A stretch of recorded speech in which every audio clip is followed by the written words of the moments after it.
Good morning. We are in Deer Park here in Kuala Lumpur, Malaysia, named after the live deer that they have here that you can wander around and watch them eat and just kind of enjoy their day while we're enjoying our day. And we're going to talk today about 3 reasons I cannot afford to be in the US anymore. Specific reasons why the US has priced itself out of my market as a place to live in retirement, especially if I wanted to retire early and not work anymore for the rest of this decade. I had to get out of the US. And these are 3 specific reasons why. Not only are we going to cover those, but we're also going to get a chance to have a bite to eat, talk a little bit about Kuala Lumpur and being here in Malaysia, which has been absolutely wonderful. We've got a lot to talk about in this video. Let's go.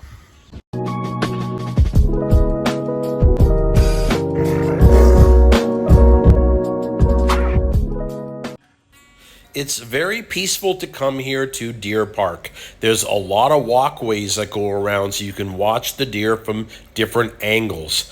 And it also connects to a larger park complex that you can spend all morning relaxing, walking, having a picnic in. I find it a nice way to enjoy my morning exercise. And I'm glad we came here to have this conversation.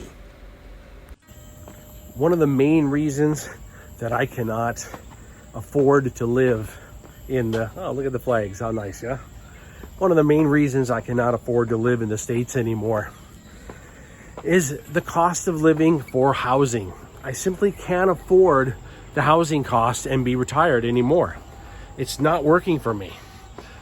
In fact, the average cost that I saw to try to get a place to live, especially in my home state, it's like over $2,000 a month.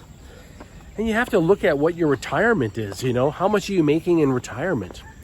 And how long are you going to have to work to continue to earn enough money and invest and make those numbers in the future? What am I going to work until I'm in my 80s, until I'm in my 90s? You know, the way the system is set up in the US right now is that they want you to work until you just die. It's crazy. It's just not a system that is functional anymore. The cost of living has gone up so much that even working a good job and investing, I would never get to a point where I would be able to afford the housing costs back in my home state or anywhere in the US that I would want to live. However, I can come to beautiful places in Southeast Asia and live affordably. I generally pay between $500 and $600 a month for my housing costs here. That comes with all utilities, and that comes with Wi-Fi as well. Now you can get cheaper too, because don't forget that I'm usually just staying in a visitor visa. So I'm usually staying in inexpensive hotels. If you're staying longer and you negotiate a 6-month, 1-year contract on a small apartment, you could probably cut those housing costs in half. You'd be paying like $250 a month. That is why I cannot live in the US retired. It's just outside of my price range for housing. Deer Park is also on kind of a sloping mountainside, so you're going to get a good workout while you're wandering around here.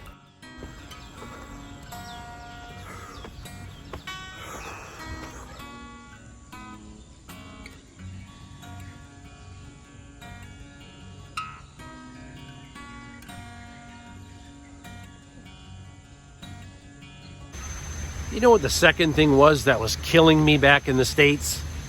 A car. Cost of having a car was killing me. The cost of the payments, the interest on the payments. It's like you're never gonna get the thing paid off.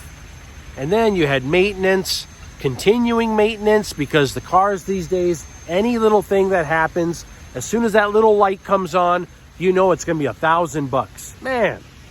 And then you had registration costs, fuel, insurance that continued to go up over and over.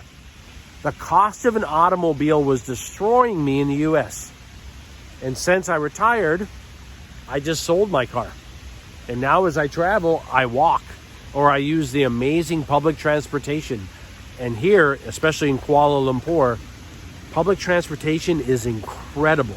You can get anywhere, very close to your hotel even, by way of the rail system and then by way of the MRT. They have bus systems, trains that take you across the country. I don't need a car anymore, and I don't want to make that payment anymore.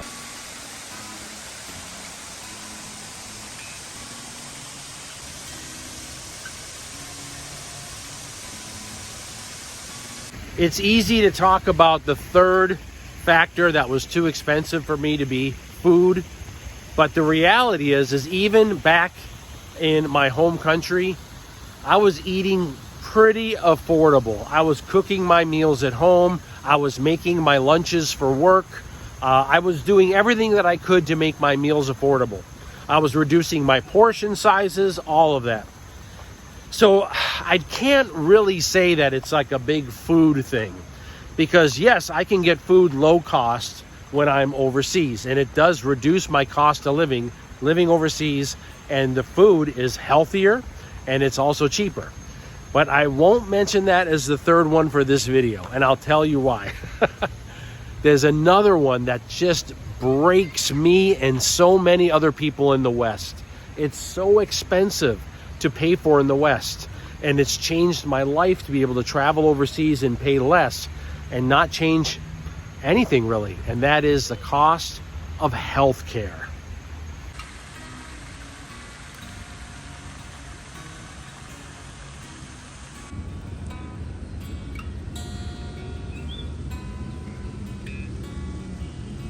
My health care costs in the US for an individual $600 a month, and that's not for good coverage.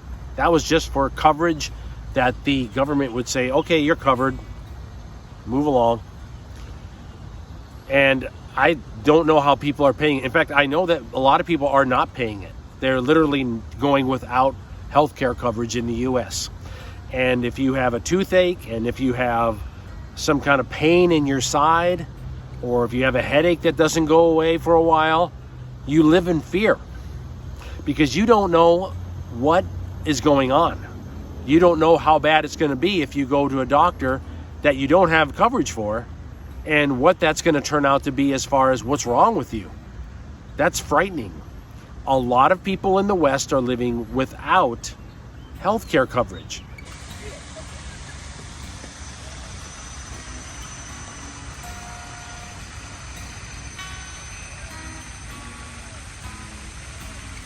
Since I left the US and started traveling full time, I've picked up health care coverage that's like a traveler's coverage. It costs me $100 a month.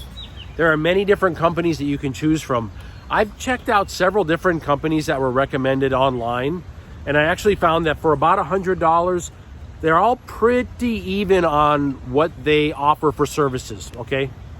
But basically, I know that if I have an emergency situation, I'm going to be in a hospital. If I have a need to get picked up by an ambulance, that's going to be covered. And if I end up with an emergency surgery, at least a large portion of that is going to be covered. This coverage for travelers has worked out perfect because I am traveling as a tourist. I'm using tourist visas. I'm not living in a country. And also, because as I'm traveling, I'm going to a lot of different countries. And if I just had insurance set up in one particular country, that's just not going to work for me. I have to have insurance that goes with me as I travel. Now, I have had a few people that have mentioned on the comment section that there are credit cards that even offer this kind of travel's insurance. That's another thing to look into. Does your credit card offer you overseas insurance of some kind? That's really awesome if it does. That's a good thing for you to look into because that could save you a lot of money. But that's the third reason I wanted to mention in this video, that I can't afford to live back in the States. I would have to keep working just so I can pay for lousy insurance in case I had a healthcare problem. And when I had that healthcare problem, if it came about, God forbid, it wouldn't do any good. That's the thing about insurance in the West. It's a scam. It doesn't do you any good when you actually need it. They find a way to not pay for it, or to say it's not covered, or that you didn't get the right plan. Well, I'll tell you what, my plan is I'm out of here, baby. I'm gonna go somewhere else.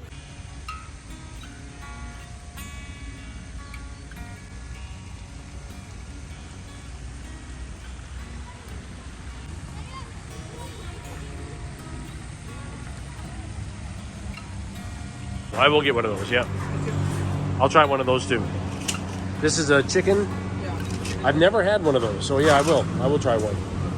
Boy, I'm not gonna have any room left for the curry. Oh, that one's beef, okay.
That's 3 reasons why I could not afford retiring in my home country.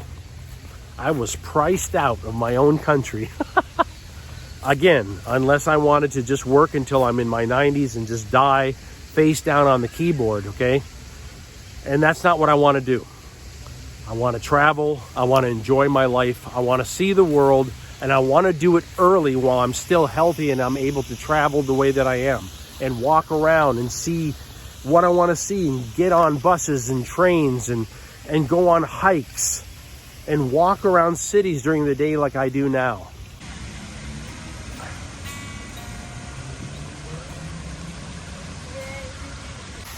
I want to thank you for spending some time with me today. We got a chance to talk about 3 things that are so expensive in the West, I couldn't afford them. I would not be able to retire if I stayed in the West because of those 3 things. And the fact that I moved and I'm now living in a lower cost destination, I am able to retire early and live comfortably. And I'll take that over having to continue working any day. I appreciate your time, and we've got a lot more to see. We've got more Malaysia to see, and then we're going to continue on to other Southeast Asian countries as well. Would you like to learn more about living overseas and the cost of living? Come with. Like and subscribe to the video. And give us a chat in the comment section of places you'd like to see. I got somebody here following me. Okay, I'm going to go grab a bite to eat. I'll talk to you again soon. Aloha. Southeast Asia steps here, highly uniform, as you can see, highly uniform. This is why you got to be careful walking, because you hit these at the wrong pace and you are going head over heels.